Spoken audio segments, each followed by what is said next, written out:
Hello friends, welcome to Study I Q के इस channel पर बहुत बहुत स्वागत है। तो आज फ्रेंड्स हम करने वाले हैं यूपी पीएससी 2020 उसका जो पेपर हमारे पास आया है उसकी आंसर की प्लस पेपर का एनालिसिस करेंगे। ज़्यादा क्वेश्चन एनालिसिस वाले हैं नहीं, लेकिन फिर भी हम उसका एनालिसिस जो है वो करेंगे।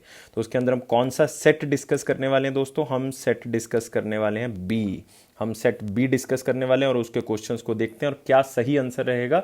मैक्सिमम अप्रोच रहेगी कि आपको सही से सही तरीके से जो वो आंसर की मैच करवा दी जाए।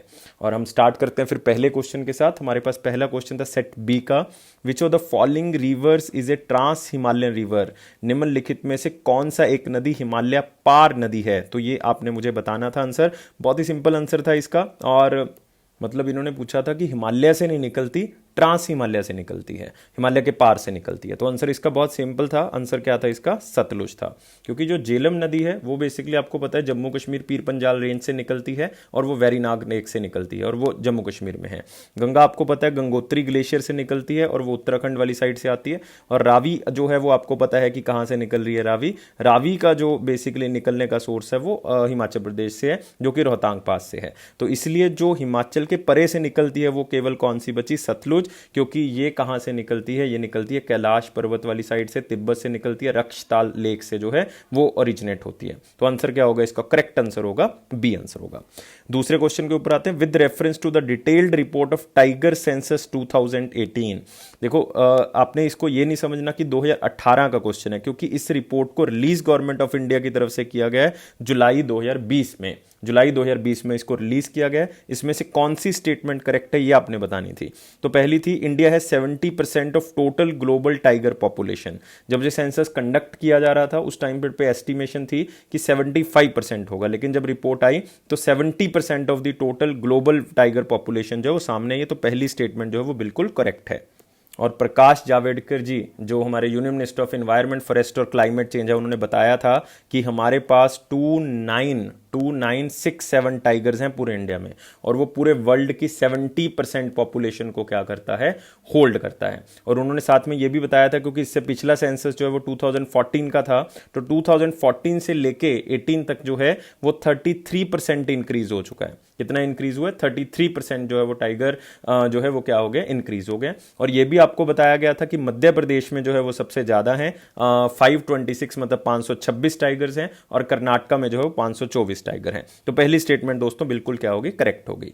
दूसरी स्टेटमेंट है nearly 30% of India tiger live outside tiger reserve. बिल्कुल सही स्टेटमेंट है दोस्तों ये, कि ये भी बताया था कि जंगल हो गए तो जो है वो बेसिकली क्या है, वहां पे भी हैबिटेट है इनका। इसका मतलब वो आउटसाइड टाइगर रिजर्व जो है वो रहते हैं। बिल्कुल सही स्टेटमेंट है। जावड़ेकर जी ने स्पेशली हाईलाइट किया था इसको कि 30% जो बाहर रह रहे हैं तो उनको भी जो है वो हम टाइगर रिजर्व के अंदर शामिल करने की कोशिश कर रहे हैं। और उन्होंने ये भी बताया था कि 50 टाइगर रिजर्व है पूरे इंडिया में। तो इसका मतलब ये भी हमारे पास आंसर क्या होगा? करेक्ट होगा। आंसर क्या बना हमारे पास? सी आंसर बना दोस्तों। क्या आंसर बना? सी बना। तो पहले का आंसर सतलुज रहा, दूसरे का आंसर क्या रहा? सी रहा। तीसरे क्वेश्चन के ऊपर आ जाते हैं हम लोग। तीसरा क्वेश्चन था विच of the following is not correctly match. तो इसमें कौन सा मैच नहीं होता? इधर ट्राइब्स के नाम है और इधर लोकेशन है। आपको काफी बार बताया गया है कि ट्राइब्स जो है वो मेन आपने सबकी देख लेनी है कि क्या आंसर जो है वो इसका होगा। तो बहुत ही सिंपल आंसर था अगर आपने ट्राइब्स को पढ़ा हुआ था। तो पहला ऑप्शन तो इसमें बिल्कुल सही है कि अंगामीस जो ट्राइब है वो बेसिकली किसकी है? नागालैंड की है। क्योंकि अंगामी हो गया, लोथा हो गया, अगर आप देखोगे हमारे पास रेंगमा हो गया, ये सारी की सारी ट्राइब्स बेसिकली किसकी हैं? नागालैंड की ट्राइब हैं। नेक्स्ट आता है बिरहोरस। बिरहोरस इन्होंने कहा हुआ है झारखंड की। तो जो झारखंड के बारे में जानते हैं तो उन्होंने एक ट्राइब सुनी होगी, बिरहोर ट्राइब, तो उनसे ही पूछा है। बिरहोर्स पूछा हुआ है उन्होंने। बिरहोर्स जो है वो बेसिकली मुंडा ट्राइब के ही जो है वो एक तरह के लोग हैं, तो बिरहोर्स उनको कहा जाता है। दूसरी स्टेटमेंट भी करेक्ट होगी दोस्तों। फिर आ गया खस ट्राइब, वो इन्होंने कहा हुआ है अरुणाचल प्रदेश की। और यही ऑप्शन दोस्तों गलत है। यही ऑप्शन गलत है और इन्होंने यही पूछा था कि गलत कौन सा है। तो खास ट्राइब बेसिकली नेपाली ट्राइब है, नेपाल से बिलोंग करती है। तो इंडिया में अगर आप देखोगे उत्तराखंड, हिमाचल प्रदेश, जम्मू कश्मीर, सिक्किम वाली साइड पे जो है वो आपको मिल जाएगी। इवन असम में भी जो है वो आपको मिल जाएगी, लेकिन ये अरुणाचल प्रदेश में दोस्तों नहीं है। तो इसका मतलब नॉट करेक्टली मैच पूछा है, तो इसका मतलब आंसर क्या होगा? इसका सी होगा। क्योंकि टोडास तो तमिलनाडु के बहुत ही फेमस है, नीलगिरी फॉरेस्ट वाली साइड पर यह ट्राइब रहती है। तो आंसर क्या होगा? इसका सी होगा। तो इन्होंने गलत पूछा है तो आंसर क्या होगा इसका, सी होगा। तो ये आपने याद रखना है। नेक्स्ट आते हैं, which of the following hosted global vaccine summit of 4 जून 2020। तो करंट अफेयर से आ गया दोस्तों ये क्वेश्चन, करंट अफेयर से आ गया कि ग्लोबल वैक्सीन समिट जो है वो 4 जून 2020 की कहां पे हुई है। तो सिंपल क्वेश्चन था, इसमें कुछ एनालिसिस करने वाला है नहीं। और ये दोस्तों कहाँ पे हुई थी, यूनाइटेड किंगडम ने। इवन मोदी जी ने इसको जो है वो एड्रेस भी किया था, क्योंकि ये वर्चुअली हुई थी, ये जो है वो डिजिटली जो है वो की गई थी। और यूके ने इसको होस्ट किया था, प्राइम मिनिस्टर जो उनके हैं बोरिस जॉनसन जी ने, उन्होंने इसका उद्घाटन किया था। तो प्राइम मिनिस्टर मोदी जी ने जो इसमें भाषण भी दिया था, बहुत इंपॉर्टेंट हो गया। 4 जून 2020 को ये मीटिंग हुई थी। और इंडिया ने कहा भी था कि हम 15 मिलियन US$ जो है वो देने के लिए तैयार भी है ग्लोबल वैक्सीन के लिए, ताकि डेवलप हो सके। नेक्स्ट आते हैं दोस्तों, अगला क्वेश्चन सिंपल था, ये ज्योग्राफी से था क्वेश्चन। अगर आप देखोगे यहाँ पे लेक्स लिखी हुई हैं और लोकेशन लिखी हुई है। इन्होंने पूछा कि कौन सी करेक्टली मैच कर रही है, ये आपने मुझे बताना है। तो इसमें जो सबसे आसान था, बेसिकली अगर आप देखोगे सीक्वेंस ऑर्डर में आपने लिखना था कौन सी करेक्ट मैच कर रही है, तो वो आपने लगाना था। तो इसमें एक आंसर बहुत ही सिंपल था, वो कौन सा था, लोकटक लेक का। तो सी का आंसर तो बेसिकली क्या था, मणिपुर ही था। सी का आंसर क्या था, मणिपुर। तो तीसरा आंसर ही था इसका मतलब ये वाली ऑप्शन तो क्या हो जाती है दोस्तों, गलत हो जाती है। फिर हमारे पास बची ए और बी ऑप्शन। तो इसमें ये भी पता लग रहा है कि कावेली लेक कहां पे है, तमिलनाडु में। बस अब रह गई थी आपके पास 2 लेक्स, और उसका आंसर जो है वो आपको बहुत ही सिंपल से मिल जाता। अगर आपको बड़खल लेक का पता था, नाम से थोड़ा सा आप आइडिया लगा सकते थे। अगर आपको थोड़ा सा भी ये पता होता कि बड़खल जो है वो जगह कहां पे है, और उसकी लोकेशन है दोस्तों फरीदाबाद, तो इसका मतलब आंसर क्या होगा उसका, हरियाणा। और साला लेक कहाँ पे हो गया, अरुणाचल। मतलब ये सारे के सारे सीरियल ऑर्डर में ही लगे हुए थे, सारे के सारे कहाँ पे लगे हुए थे, सीरियल ऑर्डर में लगे हुए थे। इसका मतलब आंसर बहुत ही सिंपल हो गया, ए आंसर होगा इसका। 1 2 3 4 सीरियल ऑर्डर में सारे के सारे आंसर आपके पास आ गए हैं। तो 5 क्वेश्चन के आंसर आपको क्लियर हो गए। नेक्स्ट आते हैं अगला 6th क्वेश्चन के ऊपर। अगला क्वेश्चन था हमारे पास, सार्थक launched in August 2020 by ministry of defence. ये तो सबको पता है, मिनिस्ट्री ऑफ डिफेंस की तरफ से लॉन्च किया गया।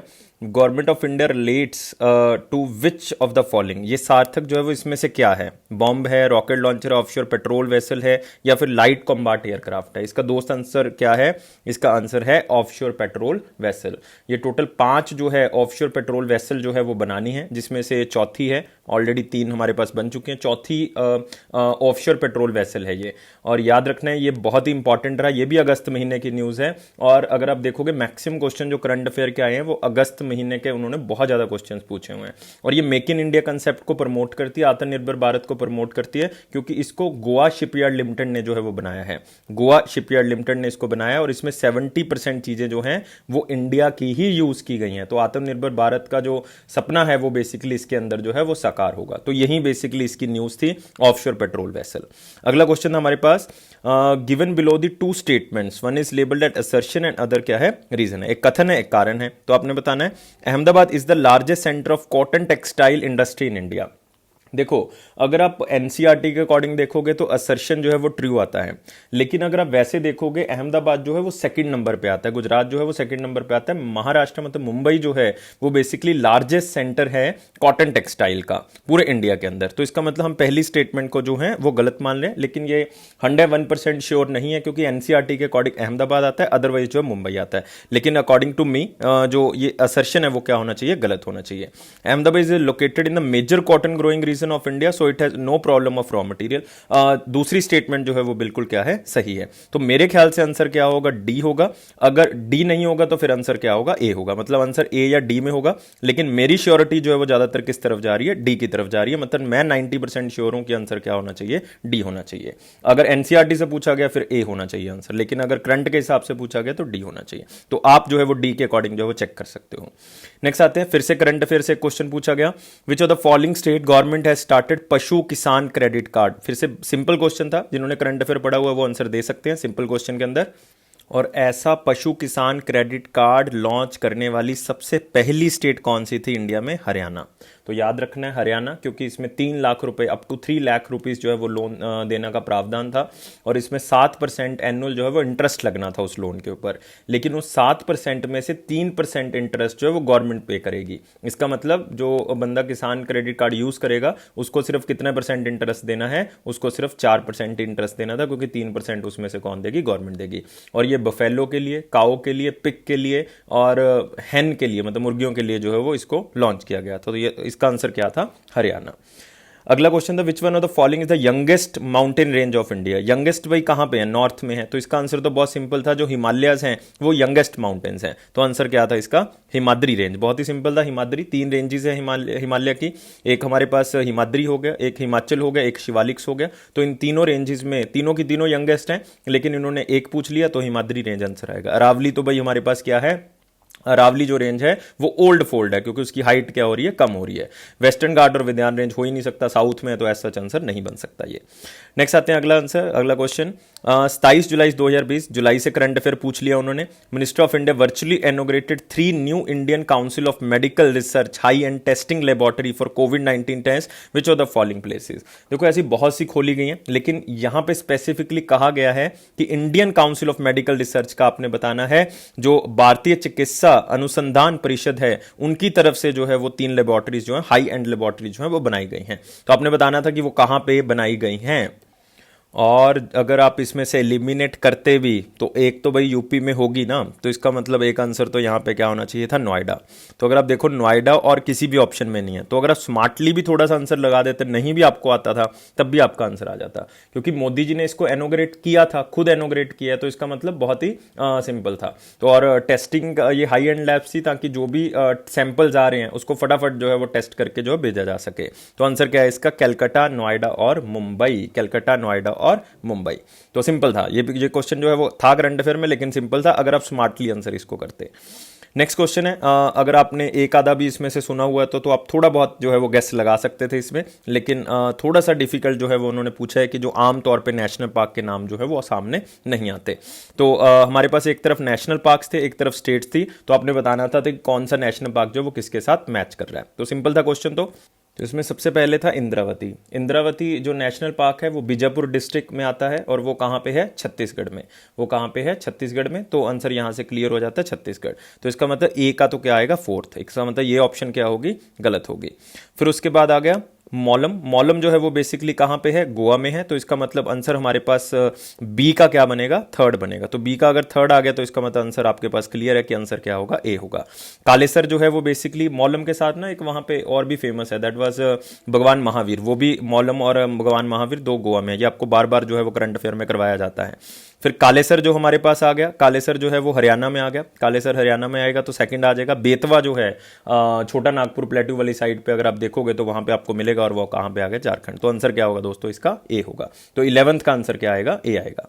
Next, which of the following airport, current affair में से आ गया, उत्तर प्रदेश में अभी अभी जो है इंटरनेशनल स्टेटस जो है वो दिया गया जून में यूनियन कैबिनेट। अगर आप हमारी ही सीरीज देख लो जो यूपी के एग्जाम से 5 दिन पहले चलाई गई, तो उसमें से आपको ये क्वेश्चन मिल जाएगा कि कुशीनगर एयरपोर्ट, बिल्कुल यही क्वेश्चन जो है वो उन्होंने डाल दिया, सीधा का सीधा वहीं से उठा के डाल दिया। तो आंसर क्या होगा इसका, डी होगा। कुशीनगर एयरपोर्ट को जो वो डिक्लेयर किया गया। नेक्स्ट आते हैं, which of the following are not correctly matched. इस ये बहुत ही सिंपल क्वेश्चन था। अगर आपने आयरन ओर माइंस को पढ़ा हुआ था तो आप आंसर जो है वो आराम से कर सकते थे। मतलब कैसे एलिमिनेट करना था इसमें। आयरन ओर जो है वो बल्लारी की ही है। बल्लारी जो है वो अगर आप देखोगे तो आपको कौन सी स्टेट में मिलेगा, कर्नाटका में आपको मिलेगा। कर्नाटका में जैसे चिकमंगलुरु हो गया, कुद्रेमुख माइंस हो गया, तो उसके साथ ही आयरन और माइंस है। अगर आप 10th की एनसीईआरटी का मिनरल्स वाला चैप्टर पढ़ोगे तो उसमें आपको ये मिल जाएगा। तो अगर सेकंड सही है बिल्कुल, तो इसका मतलब सेकंड ऑप्शन तो हो ही नहीं सकता, इसका मतलब ये तो आंसर हो ही नहीं सकते। तो आंसर बचा ही आपके पास कौन सा, सी बचा। 1 और 3rd आंसर जो है वो आपके पास बचा। और इसमें से अगर आप देखोगे जो चित्रदुर्ग है, चित्रदुर्ग जो है वो जगह कौन सी माइन के लिए फेमस है, गोल्ड के बेसिस पे या आयरन ओर के बेसिस पे ही चित्रदुर्ग को जाना जाता है। तो इसका मतलब ये तो आंसर नहीं होगा। जो भीलवाड़ा है राजस्थान का जो एरिया है, बेसिकली वहां पे मैंगनीज होता ही नहीं है, वहां पे आपको जिंक मिलेगा। तो बेसिकली ये भी आंसर जो है वो नहीं हो सकता। बाकी जो आंसर बिल्कुल सही थे, तो आंसर क्या होगा, 1 और 3rd होगा। और क्वेश्चन बहुत सिंपल था, इन्होंने एक ऑप्शन बहुत सिंपल डाल दी थी, बल्लारी, तो आप कर सकते थे। Next, which of the following countries not elected in June 2020 as a non permanent member of the United Nation Security Council for year 2021-22। अच्छा क्वेश्चन डाला था इस बार, क्योंकि इंडिया जो है वो नॉन परमानेंट मेंबर्स में जो है वो इलेक्ट हुआ है, तो इसलिए उन्होंने क्वेश्चन डाल दिया कि कौन सी कंट्री जो है वो नॉन परमानेंट मेंबर के लिए इलेक्ट नहीं हुई है। तो इसका आंसर हमारे पास क्या है, डी, कनाडा। क्योंकि दो सीट्स थी among the western European Nations, जिसमें कनाडा, आयरलैंड और नॉर्वे ने पार्टिसिपेट किया था, और नॉर्वे और आयरलैंड जो है उसमें जीत जाता है, कनाडा जो है वो हार गया था। और काफ़ी हाईलाइटेड रहा कि कनाडा जो है वो बड़ा कंट्री होते हुए जो वो इसमें हार गया था, तो कनाडा जो है वो नॉन परमानेंट सीट को नहीं जीता था। Next, valley of Kashmir is situated between, बहुत ही सिंपल क्वेश्चन था कि कहाँ पे सिचुएटेड है, तो आपको पता था कि कौन से एरिया में, क्योंकि महाभारत और दौलाधर तो नेपाल वाली साइड पे चला जाता है, पीर पंजाल और महाभारत रेंज बहुत बड़ा जो है वो उसमें लेवल आ जाता है, मेन रेंज जो है वो कहां पे आती थी, बी में आता था। इसका आंसर क्या आएगा, पीर पंजाल और हिमाद्री रेंज इसके अंदर आएगा वैली ऑफ कश्मीर, क्योंकि दौलाधर रेंज आ गया तो इसका मतलब कश्मीर वाली साइड पे निकल के जो है वो हिमाचल वाली साइड पे आ गया, लेकिन इन्होंने स्पेसिफिकली क्या पूछा हुआ है, वैली ऑफ कश्मीर। तो आंसर क्या आएगा, पीर पंजाल एंड हिमाद्री रेंज के बीच में इसको लिया जाएगा।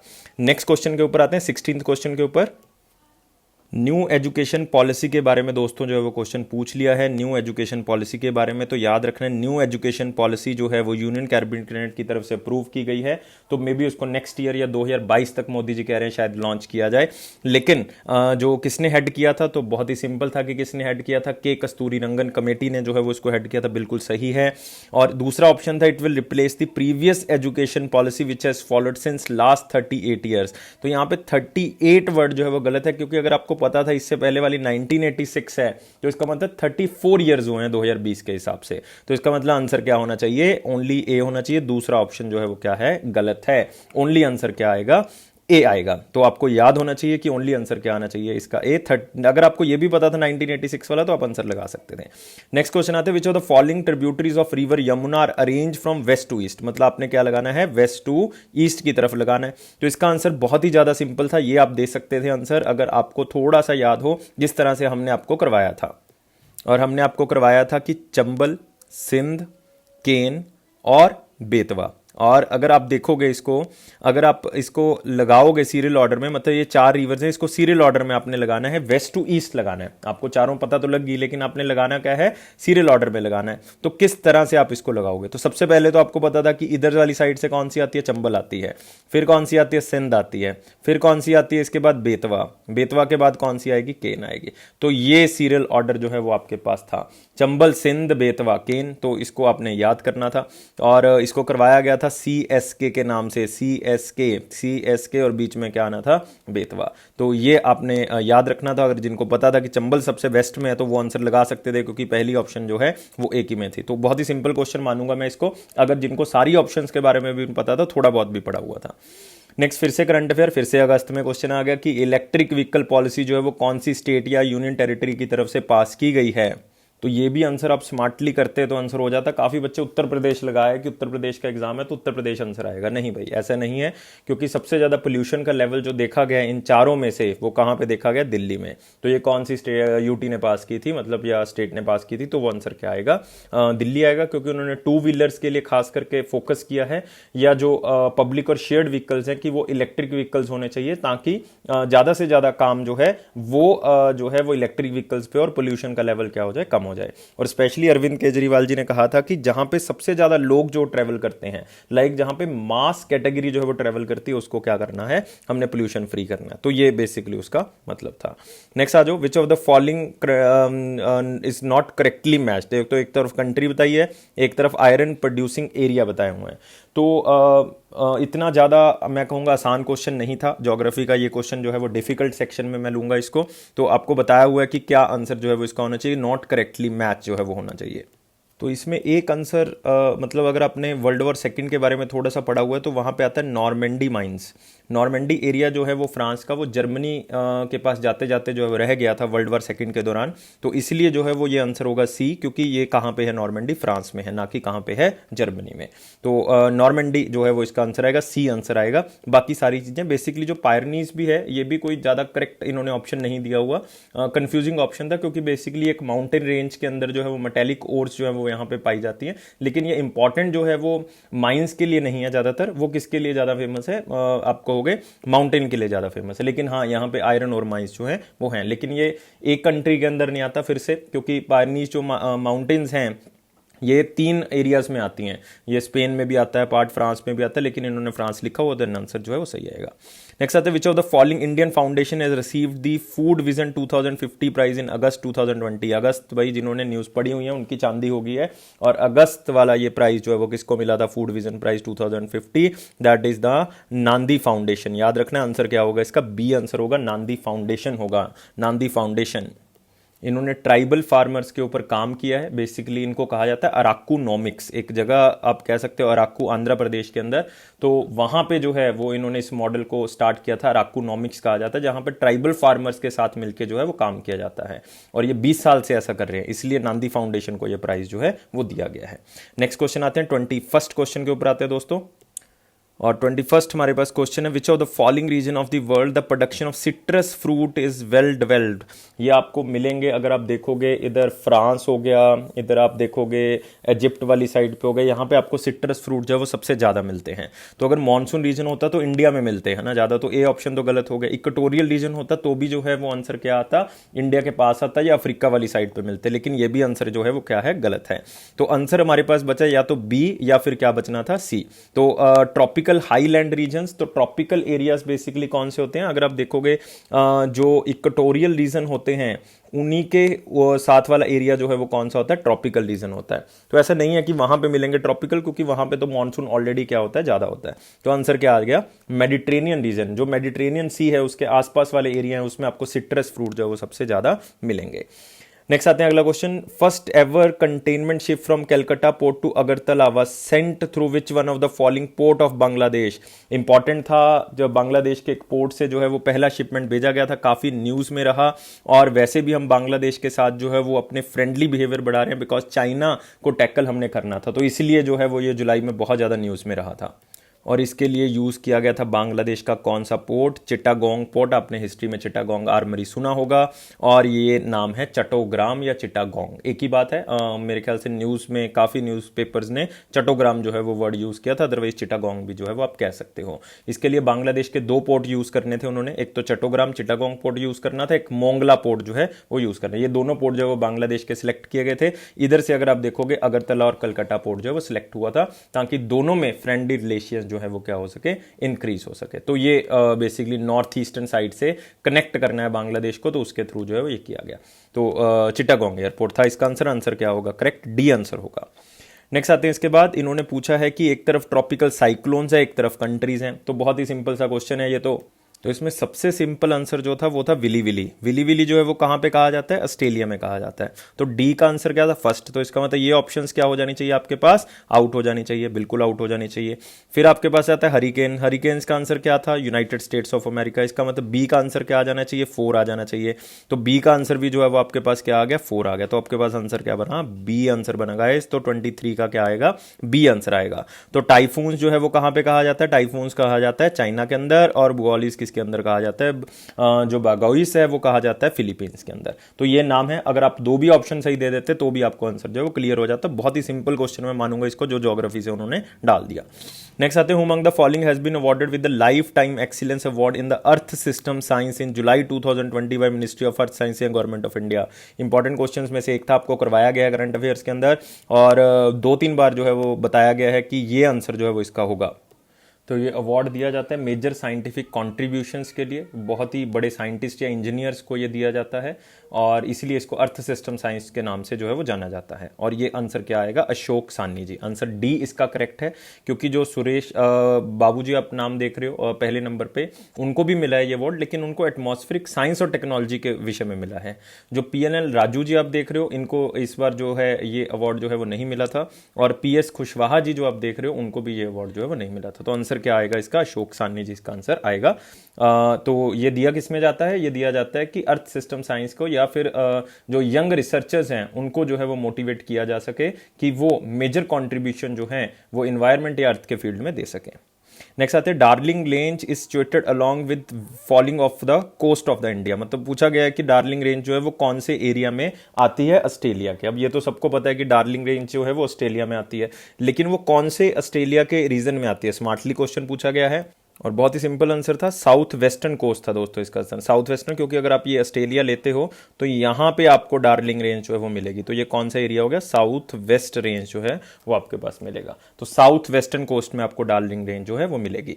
और यहाँ पे एक आप देख रहे हो north eastern coast, north eastern coast में आपको पता ही है कि नॉर्थ ईस्टर्न वाली माउंटेन या ईस्टर्न या साउथ ईस्टर्न वाली साइड पे आपको ग्रेट डिवाइडिंग रेंज ही मिलेगी ऑस्ट्रेलिया के। इस तरफ जो है वो सब तरफ जो है वो आपको ग्रेट डिवाइडिंग रेंज मिलेगी। इधर ही आपको जो है वो क्या मिलेगा, ग्रेट बैरियर रीफ जो है वो मिलेगा। इधर जो आप देखोगे ये वाली साइड पे आपको कौन सी रेंज मिलेगी, यहाँ पे आपको मिलेगी हैमरस्ले रेंज, यहाँ पे आपको मिलेगी हैमरस्ले रेंज। तो ये मिडल में आपको बिल्कुल मिलती है, that is the modern well shell. तो ये सारी की सारी जो है वो रेंजेस आपको पता होनी चाहिए कि कौन से एरिया में आपको लाई करते हैं। थोड़ा सा मैप ध्यान में तो आपको याद रहेगा। तो आंसर क्या होगा इसका, south western coast. 26 number question पे आते हैं। With reference to eutrophication which of the following statement is are correct, इनमें से कौन सी स्टेटमेंट जो है वो यूट्रिफिकेशन के लिए सही मानी गई है। इसको आप डेस्ट्रोफिकेशन भी कह सकते हो, एक ही बात है। तो अगर आप देखोगे पानी आपने देखा होगा बहुत लंबे टाइम तक जो है वो पड़ा रहे तो उसमें काई जम जाती है हरे हरे रंग की, तो उसको बेसिकली क्या कहते हैं, that is the eutrophication. It decreases dissolved oxygen of water, तो बिल्कुल सही है। जो यहाँ पे ऑक्सीजन का लेवल है वो बेसिकली क्या हो जाता है, इसमें कम हो जाता है, मतलब ऑक्सीजन डिप्लीशन जो है वो वाटर बॉडी की हो जाती है। बैक्टीरियल डिग्रेडेशन होने के बाद जो है वो बेसिकली ऑक्सीजन का लेवल कम हो जाता है। पहली स्टेटमेंट बिल्कुल सही है। It is a phenomena of nutrient enrichment of A water body, बिल्कुल यहाँ पे मिनरल्स और न्यूट्रिएंट जो है वो क्या हो जाते हैं, बहुत ही ज्यादा हो जाते हैं, एक्सेसिव ग्रोथ हो जाती है उनकी। तो ये भी स्टेटमेंट बिल्कुल सही है। तो आंसर क्या होगा, सी आंसर होगा इसका। विच of the following ocean current is associated with Indian ocean, जिसने वो मैप में से जो है वो सारा पड़ा हुआ है कि कौन सी करंट जो है वो कहां से आती है, कौन सी कोल्ड है कौन सी वार्म है, तो वो आप जो है वो आंसर आराम से दे सकते हो। तो इसका आंसर इंडियन वाली साइड पे आप देखोगे कि अफ्रीका वाली साइड के नीचे से बिल्कुल जो है, जैसे मान लो ये अफ्रीका है तो यहां से बिल्कुल जो है वो एक करंट आएगी, वो कौन सी है, अगुलास करंट, कौन सी है, अगुलास करंट। और ये इंडियन वाली साइड पे। तो 27 का आंसर क्या होगा, सी आंसर होगा। Next, arrange the following events in the chronological order, बहुत ही सिंपल क्वेश्चन था। अगर एक दो ऑप्शन भी आपको पता था तो भी आप आंसर लगा सकते थे, क्योंकि वाइल्ड लाइफ प्रोटेक्शन एक्ट सबको पता है कि कौन सी ईयर में आया था, 1972। Wild life protection act 1972। Project tiger 1973 में आया था। प्रोजेक्ट एलिफेंट 1992 में आया था। बायोलॉजिकल डाइवर्सिटी एक्ट जो है वो अगर आप देखोगे वो जो है 2002 में आया था। कौन से ईयर में आया था, 2002 में। तो अगर आप सीरियल ऑर्डर बनाओगे तो सबसे पहले आएगा वाइल्ड लाइफ, तो एक ही आंसर था, या तो ये तो गलत हो जाता या ये गलत हो जाता, क्योंकि तीसरा जो है वो पहले, ये सबको पता है कि वाइल्ड लाइफ प्रोटेक्शन एक्ट 1972 में आया था। क्लियर। फिर आपके पास आता है कि हमारे पास प्रोजेक्ट टाइगर, तो वो भी आपको पता है कि 1973 में, तो आंसर आपके पास यहाँ से क्लियर हो जाना। तो मैं इसको मुश्किल क्वेश्चन नहीं कहूँगा। एक ऑप्शन मुश्किल थी जो सबको नहीं पता थी, वो थी बायोलॉजिकल डाइवर्सिटी एक्ट कब आया था, लेकिन इन्होंने फोर्थ ऑप्शन से कोई भी स्टार्ट किया ही नहीं हुआ, तो ये क्लियर था कि वो भाई इसके अंदर से नहीं आया हुआ। तो सी आंसर होगा इसका, सही आंसर जो है वो क्या होगा, सी आंसर होगा। तो लगाना है आपने। नेक्स्ट आते हैं, ये भी एक ऑप्शन इसमें बहुत ही सिंपल था, बाकी मुश्किल थे, अदरवाइज मैं इसको डिफिकल्ट क्वेश्चन के अंदर लूंगा कि आपने मैच करना है कि ये एथनिक ग्रुप और कंट्री, क्योंकि ये सारी की सारी न्यूज़ में रही हैं, इनके अंदर झगड़े हो रहे हैं काफ़ी टाइम से, 2020 में खास करके। तो उन्होंने पूछ लिया कि ये कहाँ की हैं। तो बहुत ही सिंपल था कि ज्यूज जो हैं, इसमें आंसर आप दे सकते थे, जो ज्यूज का था उसके बेस पे आप आंसर थोड़ा सा अगर मार्क करोगे तो आंसर सही हो जाएगा। ज्यूज जो है वो इजराइल की कम्युनिटी थी, तो इसका मतलब ए ऑप्शन जो है वो क्या हो गया, गलत। तो आपके पास कितने बचे, 3 ऑप्शन बचे। अगला आंसर था आपके पास टेडा। ये तेदा जो कम्युनिटी है बेसिकली आपको सहारा रीजन में मिलती है। जब आप अफ्रीका का मैप करते हो तो वहाँ पे आपको एक रीजन आता है साहेल एरिया, साहेल डेजर्ट, तो वहाँ पे जो है वो ये पाई जाती है टेडा कम्युनिटी। और ये आंसर था इसका लीबिया, नाइजर या चैड, ये 3 कंट्रीज में आती है, लेकिन आप इसमें लिखोगे दैट इज लीबिया। तो आंसर आपके पास क्या आ गया, थर्ड। तो इसका मतलब ऑप्शन तो क्लियर है कि आंसर क्या होगा, इसका डी आंसर होगा दोस्तों। इसका मतलब जो बेज है ये कम्युनिटी बेसिकली किसकी, इजिप्ट की है। और लुर कम्युनिटी, लुर बहुत ही फेमस था क्योंकि ईरान के साथ झगड़ा चल रहा था और बताया गया था बहुत से न्यूज़पेपर में कि ये किसकी कम्युनिटी है, ईरान की है। तो ये भी आंसर जो अब यहाँ से भी मार्क कर सकते थे, लेकिन इसमें सबसे सिंपल जो ऑप्शन था वो ज्यूज था, क्योंकि आपने शायद 10th की एनसीईआरटी और 9th की एनसीईआरटी को पढ़ा होगा। 9th में जो 3rd चैप्टर है उसमें से आप इसको मार्क कर सकते थे कि हिटलर ने ज्यूज जो कि इजराइल से बिलोंग करते हैं वहां से उन्होंने कहा था। और यहूदी जो है वो सबको पता है कि कहां से बिलोंग करते थे, इजराइल से बिलोंग करते थे। नेक्स्ट आते हैं अगला question, the movement of nutrition element through the various component of an ecosystem is called, उसको क्या कहा जाता है। और इसका आंसर क्या है, काफ़ी बच्चों को शायद पता होगा, ये एनसीईआरटी का इकोसिस्टम एक चैप्टर है, वहाँ से जो है वो क्वेश्चन बायोलॉजी में से पूछा गया है। बहुत ही इंपॉर्टेंट है, और उसमें अगर आप पहले 2-3 पेजेस में ही देखोगे, इवन पहले पेज पे ही अगर आप देखोगे, आपको ये आंसर जो है वो मिल जाएगा। एक टॉपिक होगा न्यूट्रिएंट साइकिलिंग, वहाँ पे आपको ये आंसर मिल जाएगा, क्योंकि इस पूरे के पूरे सिस्टम को जिसमें न्यूट्रिएंट एलिमेंट्स जो है वो मूव करते हैं उस इकोसिस्टम के अंदर, तो उसको आप क्या कहते हो, that is the nutrient cycling. और उसका दूसरा नाम भी एनसीईआरटी ने बताया हुआ, वो क्या है, बायोजियोकेमिकल साइकिल, जिसको आगे आप 2 पार्ट में डिवाइड कर सकते हो, एक गैशियस होगा, एक क्या होगा, सेडिमेंटरी साइकिल होगा। एक गैशियस साइकिल होगा, एक कौन सा होगा, सेडिमेंटरी साइकिल होगा। तो इसको कहते हैं बायोजियोकेमिकल साइकिल। तो 31st क्वेश्चन के ऊपर आते हैं इसके बाद। और ये क्वेश्चन है कि कंट्री है एक तरफ, कैपिटल है, आपने बताना है कि कौन सी सही मैच नहीं करती, और ये वही कंट्रीज हैं जो न्यूज़ में थी। और इसमें एक तो बहुत सिंपल था कि हम कौन सी कंट्रीज के साथ डील करते हैं, तो उसमें एक ऑप्शन आपको यहाँ पे मिलेगा, बमाको। बमाको जो है वो माली की कैपिटल है, ना कि केप वर्दे की कैपिटल है, क्योंकि केप वर्दे की जो कैपिटल है वो कौन सी है, प्रेया है। कौन सी है, प्रेया। और यहाँ पे आंसर क्या है, लिखा हुआ है बमाको। बमाको जो है वो माली की कैपिटल है, तो आपने याद रखना है। तो आंसर कौन सा गलत पूछा है इन्होंने, तो क्योंकि मोरक्को की सबको पता है रबाट है, तो आंसर जो है वो तुनीशिया की तुनीस है, ये भी सबको पता है, अल्जीरिया की अल्जाइरस है, सारे के सारे नाम सबने सुने हुए। बमाको माली का था, तो आंसर क्या होगा इसका, डी आंसर होगा। याद रखना आंसर क्या होगा, डी होगा। और माली के अंदर अभी आपको पता है कि बहुत ज़्यादा एक्टिविटीज़ हुई हैं, जिसके कारण जो है वो वहाँ पे मिलिट्री ग्रुप ने जो वो टेक कर लिया, और आपको ये याद होना चाहिए था कि कौन सा होगा। तो आंसर क्या होगा, डी। 31st का आंसर आएगा डी। मिट्टी बचाओ मूवमेंट जो है वो कौन से स्टेट में स्टार्ट हुआ था, ये पूछा हुआ है कि मिट्टी बचाओ कौन सी स्टेट में स्टार्ट हुआ था। वैसे तो ये मूवमेंट बहुत पुरानी है, लेकिन इसको दोबारा से जो है वो मध्य प्रदेश गवर्नमेंट की तरफ से स्टार्ट किया गया था। तो आंसर क्या होगा इसका, डी आंसर होगा।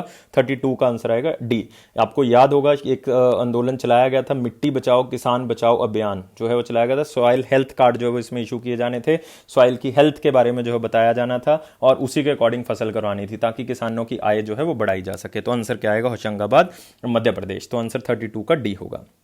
नेक्स्ट आते हैं, Postmasburg and its adjacent areas of South Africa is major producer of the which of the following minerals. कौन से मिनरल जो है वो साउथ अफ्रीका में आपको मिलेंगे, कौन से एरिया के पास, पोस्टमसबर्ग के आसपास जो है वो आपको मिलेंगे। और अगर आपने शायद किम्बरले माइन सुना हो, डायमंड वाली माइन, तो उसके आसपास ही जो है वो पोस्टमसबर्ग है। और इसका आंसर क्या होगा, मैंगनीज, क्योंकि मैंगनीज और आयरन के लिए बहुत ज़्यादा फेमस है ये पोस्टमसबर्ग। तो आपने याद रखना है, इसका आंसर सी होगा। बाई चांस अगली बार किसी पेपर में सीधा ही पूछ लेते हैं। नेक्स्ट आते हैं, ये एक सर्वे था जो अभी कंडक्ट किया गया था, और उसके अकॉर्डिंग ये आंसर हमारे पास आया था, विदाउट ग्रीन हाउस इफेक्ट, अगर ग्रीन हाउस इफेक्ट ना हो, ग्लोबल वार्मिंग का सिस्टम जो है बिल्कुल भी ना हो, the average temperature of earth surface would be -18 degree Celsius. इसका आंसर क्या होगा, बी आंसर होगा, जो कि अब किसके आसपास है, 15 डिग्री सेल्सियस के आसपास है। लेकिन अदरवाइज कितना हो जाएगा, -18 डिग्री सेल्सियस हो जाएगा। ये नासा की तरफ से जो है वो सर्वे किया गया था, तो इंपॉर्टेंट था, और आपने इसको याद भी रखना है अगर अदरवाइज किसी क्वेश्चन में आता है। नेक्स्ट क्वेश्चन फिर से ज्योग्राफी से, सिंपल क्वेश्चन था, माउंटेन और कंट्री उन्होंने पूछा हुआ है, कौन सा आंसर होगा इसका। 2 आंसर इसमें बहुत ही सिंपल थे। एक तो पेरेनीज बहुत सिंपल था, मैं अभी बता के हटा हूँ कि मिनरल्स के लिए बहुत ही फेमस एरिया रहा है फ्रांस और स्पेन के बीच में। तो आंसर डी का तो क्या आएगा, फर्स्ट आंसर आएगा। इसका मतलब ये वाले आंसर सही हैं, ये वाले आंसर क्या हो जाएंगे, गलत हो जाएंगे। फिर इसमें एक और बहुत फेमस जो माउंटेन्स थी वो एटलस माउंटेन थी। एटलस माउंटेन जो वो कहाँ पे मिलती है आपको, एटलस माउंटेन मिलेगी आपको बिल्कुल अफ्रीका के इस वाले पार्ट में आपको मिलेगी एटलस माउंटेन। और यहाँ पे है 2-3 कंट्रीज, मोरक्को है, यहाँ पे तुनीसिया है, यहाँ पे अल्जीरिया है, तो यहाँ पे आपको मिलेगी। तो एटलस माउंटेन का आंसर क्या आएगा, 4th आंसर आएगा। तो आंसर क्या होगा, ए होगा। तो इससे पता लग रहा है कि जो किलिमंजारो है वो तंजानिया में है, ये भी बहुत फेमस माउंटेन है। सिम्ब्रोजो है इक्वेडर में, साउथ अमेरिका में आपको ये माउंटेन मिलेगी। तो फेमस माउंटेन्स थी, तो मैं इसको डिफिकल्ट क्वेश्चन नहीं लूंगा, जो तैयारी कर रहे हैं काफी टाइम से वो आंसर दे सकते हैं। The entire sequence of the communities that successfully change in a particular area are called। अब देखो ये स्टैटिक क्वेश्चन है, आपको इसको याद ही रखना था। जिन्होंने थोड़ा सा इन्वायरमेंट को पढ़ा हुआ है वो आंसर बता सकते थे। इसका आंसर क्या होगा, सी होगा, बी आंसर होगा इसका। क्लियर। तो इसको एक एग्जाम्पल के थ्रू समझाता हूँ आपको कि कैसे होता है ये, कि मान लो कोई भी एक लैंड है, तो लैंड जो है वो उसके ऊपर कुछ नहीं हुआ, वो एक खाली लैंड है, उसके ऊपर जो है वो आपने देखा कुछ सालों के बाद फॉरेस्ट हो गया। तो आप बहुत टाइम बाद विजिट करके देख रहे हो कि फॉरेस्ट हुआ। अब ऐसे तो नहीं कि वो एकदम में हुआ, मतलब वो क्या हुआ, धीरे धीरे करके सक्सेसिवली चेंज हुआ है कुछ एरिया में। जब कुछ एरिया में चेंज हुआ है धीरे धीरे करके, तो बेसिकली इस पूरे प्रोसेस को, चेंज ऑफ सक्सेशन को हम क्या कहते हैं, सीर कहते हैं। तो इसको आपने याद भी रखना है ताकि आप इसको स्टैटिकली तरीके से आप उसको पढ़ सको। नेक्स्ट आते हैं, Malaysia Kinta valley is famous for. Kinta valley किसके लिए फेमस है, very famous area of Malaysia and very famous for the tin production. तो याद ही रख सकते हो इसको कि टिन प्रोडक्शन के लिए जो है वो फेमस है। वहाँ पे एक रिवर है दैट इज़ द सोंगाई रिवर। तो बेसिकली किंता जो है वो एक ट्रिब्यूटरी है सोंगाई रिवर की, तो वहाँ से जो है वो मिलता है ये। तो टिन प्रोडक्शन के लिए जो बहुत ज़्यादा फेमस है। नेक्स्ट आते हैं 38 क्वेश्चन के ऊपर। क्वेश्चन था हमारे पास, which of the following natural substances contain iron. Iron किस में मिलता है आपको? तो अगर आप देखोगे क्लोरोफिल तो हो ही नहीं सकता, कैरेटिन हो नहीं सकता क्योंकि ये प्रोटीन है कैरेटिन। तो दो ऑप्शन बचे आपसे, कोलेजन और मायोग्लोबिन। मायोग्लोबिन जो है वो बेसिकली मिक्सचर ही दो चीज़ों का है, ये कम्बिनेशन ही दो चीज़ों का है। दो प्रोटीन है बेसिकली, एक तो ऑक्सीजन बाइंडिंग प्रोटीन है इसमें, एक आयरन है। तो आयरन और ऑक्सीजन का जो है वो बेसिकली मायोग्लोबिन कम्बिनेशन है। तो सिंपल आंसर था, डी आंसर था। जिन्होंने थोड़ा बहुत साइंस के बारे में पढ़ा वो आंसर बता सकते हैं। नेक्स्ट क्वेश्चन अगेन ज्योग्राफी से सिंपल, जो कि बहुत ही स्टैटिक क्वेश्चन और बहुत बार ये अलग अलग एग्जाम में आ चुका है। The equator does not pass through which of the following countries, किस में से पास नहीं करता? तो आपको 4 कंट्रीज बताई हुई हैं। अगर आप देखोगे अफ्रीका की कंट्रीज हैं ये, और आप बताओगे इसमें से आंसर कौन सा है। तो इक्वेटर आपको पता है कि 13 कंट्रीज में से क्या करती है, पास करती है। अगर आप साउथ अमेरिका से स्टार्ट करोगे उधर से, तो इक्वाडोर में से पास करेगी, कोलंबिया में से पास करेगी, ब्राज़ील में से पास करती है, साउथ तोम में से पास कर सकती है, और प्रिंसिप में पास करती है, तोम एंड प्रिंसिप में से पास कर सकती है, और गैबोन में पास कर रही है, बिल्कुल गैबोन में पास कर रही है। फिर कॉन्गो में आती है ये, even Republic of Congo, democratic Republic of Congo, दोनों से पास करती है। फिर युगांडा से आती है, फिर कीनिया आता है, फिर सोमालिया में से भी पास करती है, बिल्कुल सोमालिया में से पास करती है। मालदीव्स आता है, इंडोनेशिया आता है, और फिर क्या आता है हमारे पास, किरिबती आता है। तो यहां पे पास करती है। इसका मतलब आंसर क्या होगा, डी आंसर होगा। थर्ड एंड फोर्थ होगा, इक्वेटोरियल गिनी और रवांडा में से जो है वो पास नहीं करती। इक्वेटोरियल गिनी और रवांडा में से पास नहीं करती। और सबको ये पता था कि गैबोन में से पास करती है। ये मुझे मेजरली स्टूडेंट्स ने आंसर बताया कि सर ये तो पता था कि गैबोन में से पास करती है, ये नहीं पता था कि रवांडा से नहीं करती। तो रवांडा और इक्वेटोरियल गिनी में से पास नहीं करती।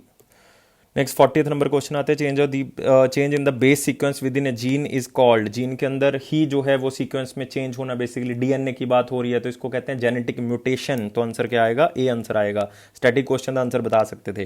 विच part of the constitution has the previous provisions for the Panchayati Raj system. Panchayati Raj का पार्ट पूछा हुआ है, आपको पता है 22 पार्ट स्टार्टिंग में थे, 25 पार्ट्स आजकल हैं। तो पार्ट 9th जो है वो बेसिकली किसके बारे में बताता है, पंचायत के बारे में। पार्ट 9th ए किसके बारे में बताता है, वो बताता है आपको म्युनिसिपैलिटीज के बारे में। तो बहुत ही सिंपल था कि कौन सा पार्ट किसके बारे में बता रहा है। 6 पार्ट जो है वो स्टेट्स के बारे में बता रहा है, 3rd पार्ट फंडामेंटल राइट्स के, पार्ट 4A जो है फंडामेंटल ड्यूटीज के बारे में बता रहा है। तो ये चीजें बहुत ही सिंपल थी। नेक्स्ट आता है, which of the following is used in the fire alarm. Fire alarm में जो है वो कौन सी चीज इसमें से यूज की जाती है। सो इसमें यूज़ होते हैं कार्बन डाइऑक्साइड सेंसर यूज़ होते हैं, बिकॉज कार्बन डाइऑक्साइड का लेवल बढ़ जाता है, तभी जो है वो आग बेसिकली लगने के चांसेस जो है वो बढ़ जाते हैं, जिसके कारण जो है आंसर आपका नन ऑफ दीज होना चाहिए। लेकिन इसमें जो फोटो सेल इन्होंने ऑप्शन दे दिया, तो उसके अंदर भी एक टेक्नोलॉजी है कि फायर अलार्म उससे भी जो है वो स्टार्ट किया जा सकता है, लेकिन 90% आंसर के चांसेस हैं कि क्या होगा, नन ऑफ। तो आप इसको डाउट में भी रख सकते हो, लेकिन अदरवाइज जिन्होंने डी लगाया मेरे ख्याल से उनका आंसर क्या होना चाहिए, सही होना चाहिए। लेकिन हमारी टीम जो स्टडी आई क्योंकि वो इसको डाउट में रख रही है, क्योंकि फोटो सेल के थ्रू भी जो फायर अलार्म को जो है वो बनाया जा चुका है, इसलिए डाउट में रख सकते हो, अदरवाइज नन ऑफ दिस आएगा। When was the 3rd tier added in the Indian federal structure. ये 3rd लेवल पूछ रहे हैं गवर्नमेंट का, क्योंकि पहला लेवल सेंटर है, दूसरा लेवल स्टेट है, और तीसरा लेवल जो पंचायत और म्यूनिसिपैलिटीज। आपको पता है कि पंचायत और म्यूनिसिपैलिटी एक्ट कौन से ईयर में पास हुआ था, 1992 में। तो आंसर 1992 आना चाहिए था, क्योंकि 1993 में इसको इंप्लीमेंट किया गया था। तो 1992 पंचायती एंड म्यूनिसिपैलिटी एक्ट। 2 क्वेश्चन हो गए पंचायती और म्यूनिसिपैलिटी एक्ट से। नेक्स्ट आते हैं, which of the following polymer is not a thermoplastic. कौन सा इसमें थर्मोप्लास्टिक नहीं है। तो क्वेश्चन तो सिंपल ही है ये, तो आंसर क्या होगा इसका, नियोप्रीन होगा, बिकॉज ये एक रबड़ है बेसिकली जो कि थर्मोसेटलिंग के लिए यूज होता है, ना कि थर्मोप्लास्टिक के लिए यूज होता है। तो आंसर क्या होगा इसका, नियोप्रीन होगा। Neoprene is the right answer. Next आते हैं, which of the following is not possibly by law of parliament under article 3 of the constitution. एक नई स्टेट आप बना सकते हो जो एग्जिस्टिंग है। Alteration of areas of state कर सकते हो आप, alteration of boundaries of state बिल्कुल कर सकते हो, एडमिशन ऑफ न्यू स्टेट्स नहीं भाई। अगर आप बाहर से कोई स्टेट लेते हो या नई स्टेट बनाते हो तो ये आर्टिकल 3 के अंदर नहीं आता। एडमिशन ऑफ न्यू स्टेट जो है वो आर्टिकल 3 का पार्ट नहीं है। वो कौन से आर्टिकल में आता है, आर्टिकल 2 में आता है बेसिकली, एडमिशन और इस्टेब्लिशमेंट ऑफ न्यू स्टेट। या आर्टिकल 2 है कॉन्स्टिट्यूशन का, तो आर्टिकल 2 में आएगा admission of the new state. तो आंसर क्या होगा इसका, डी होगा। नॉट पूछा इन्होंने, तो इसका मतलब आंसर क्या होगा, डी होगा। In human body the digestion of the protein begins in which of the following organ. बिल्कुल सिंपल क्वेश्चन था, इन्होंने पूछ लिया। डाइजेशन जो है वो हमेशा स्टमक में होती है, एंड जो है वो स्मॉल इंटेस्टाइन में होती है। स्टमक जो है वहाँ पे जो है वो प्रोटीन की डाइजेशन जो है वो होती है, लेकिन एंड जो है वो कहाँ पे होता है, स्मॉल। तो आंसर क्या होगा इसका, डी आंसर होगा दोस्तों। आंसर क्या होना चाहिए इसका, डी होना चाहिए। नेक्स्ट आते हैं 47 नंबर क्वेश्चन पे। तो 47th क्वेश्चन है, in the removal of which of the following official does not parliament not play any role. Parliament का कोई रोल नहीं है उनको रिमूव करने में। तो अगर आप पहला ऑप्शन देखोगे जजेस ऑफ हाई कोर्ट और दूसरा देखोगे जजेस ऑफ सुप्रीम कोर्ट, भाई दोनों का रिमूवल प्रोसेस सेम है कि पार्लियामेंट ही रिमूव कर सकती है, कि दोनों हाउस में बिल स्टार्ट हो सकता है, लेकिन सुप्रीम कोर्ट में पार्लियामेंट में अगर देखोगे लोकसभा में कम से कम 100 बंदों की सहमति चाहिए, राज्यसभा में 50 बंदों की सहमति चाहिए, तो उस प्रोसेस के थ्रू रिमूव किया जाता है। तो एक ऑप्शन था हमारे पास c, that is chairman of the union public service commission. नहीं भाई, यूपीएससी के जो चेयरमैन है उसको लगाते भी प्रेसिडेंट है, हटाते भी प्रेसिडेंट है। कैग की सारी कंडीशन सुप्रीम कोर्ट के जज की तरह होती हैं, तो वो हटाए भी उसी तरह जा सकते हैं जिसमें सुप्रीम कोर्ट के जज को हटाया जा सकता है। दो बॉडीज ऐसी हैं कॉन्स्टिट्यूशन में, एक तो इलेक्शन कमीशन, एक हम कह सकते हैं कंट्रोलर ऑडिटर जनरल, जिनको सुप्रीम कोर्ट के जज की तरह हटाया जाता है। तो आंसर फोर्थ भी जो वो सही था, आंसर ओनली गलत कौन सा था, थर्ड। तो आंसर क्या होना चाहिए, डी आंसर होना चाहिए दोस्तों, इसका डी आंसर होगा। Next, use of polished rice in human diet causes following diseases. Polished rice को खाने से क्या बीमारी हो सकती है? सिंपल आंसर था इसका, आंसर क्या था, बेरी बेरी। बेरी बेरी हो जाएगा बिकॉज विटामिन V1 की जो है वो कमी हो जाएगी, B1 की कमी हो जाएगी, मतलब थायामाइन की जो है वो कमी हो जाएगी, क्योंकि इसमें जो मेन न्यूट्रिएंट्स हैं वो क्या हो जाएंगे, खत्म हो जाएंगे। जब आप पॉलिश करोगे उसको तो न्यूट्रिएंट्स जो है वो खत्म हो जाएंगे। तो आंसर क्या होना चाहिए इसका, बेरी बेरी। नेक्स्ट आते हैं, the superintendence direction and control of all the election of panchayat और वेस्ट। मोस्ट इंपॉर्टेंट क्वेश्चन भी है और सिंपल भी है कि अगर आप देखोगे सारे इलेक्शंस इंडिया में कौन करवाता है, इलेक्शन कमीशन, चाहे वो प्रेसिडेंट के हैं, प्राइम मिनिस्टर के, कोई भी हैं। लेकिन दो इलेक्शंस को छोड़ के, एक तो पंचायत के, एक म्यूनसिपैलिटीज के, दोनों इलेक्शन कौन करवाता है, स्टेट इलेक्शन कमीशन करवाता है। दोनों इलेक्शन कौन करवाता है, स्टेट इलेक्शन कमीशन करवाता है। नेक्स्ट क्वेश्चन भी बहुत ही सिंपल था, विच of the following vitamin is mainly responsible for blood coagulation, जिसमें ब्लड क्लॉट्स बन जाते हैं। तो हम जब सिंपल भी करते हैं इसको कि कौन से विटामिन से कौन सी कमी हो जाती है, कौन सी बीमारी होती है, तो उसमें हम आते हैं। तो इसका आंसर क्या होगा, विटामिन के होगा। विटामिन के से जो है वो बेसिकली क्या हो जाता है, ब्लड क्लॉगिंग जो है वो होनी स्टार्ट हो जाते हैं, ब्लड क्लॉट्स जो है वो बनने स्टार्ट हो जाते हैं। तो बाकी ऑप्शंस तो आपको पता ही थे कि क्या क्या आंसर होगा, तो विटामिन के जो है वो इसमें सिंपल आंसर है। क्लियर? तो ये था 50 क्वेश्चंस का, पार्ट 1 में हम कवर कर रहे हैं। इसके बाद 50 क्वेश्चंस का पार्ट 2 में कवर करेंगे। तो आपने पार्ट 2 देखना है, फिर हम अगले 50 पार्ट 3 में कवर करेंगे। और जल्दी जल्दी इसको कंप्लीट करते हैं ताकि मैं आपको एक कट ऑफ और आप भी अपने मार्क्स शेयर करो कि पहले 50 में आपके कितने मार्क्स बन रहे हैं हमारी आंसर की के अकॉर्डिंग। और मोस्ट प्रॉब्ली इसमें 50 में से 48 क्वेश्चन जो हैं वो सही आंसर ही होंगे। एक दो क्वेश्चन में जो डाउट हमेशा रहता है, लेकिन फिर भी कोशिश की हमारी टीम ने कि सारे के सारे आंसर जो है वो सही रहें। तो मैक्सिमम आंसर जो है 50 में से 48 और 49 आंसर जो है इसमें सही हैं। तो आप मुझे बताओगे क्या आपके रहे, आपने शेयर करना है कमेंट बॉक्स में कि क्या आपके मार्क्स जो है वो रहे हैं, ताकि एक आइडिया कट ऑफ का मैं थर्ड पार्ट तक लेके जाता हुआ बना दूंगा। तो मिलते हैं दूसरे पार्ट में दोस्तों।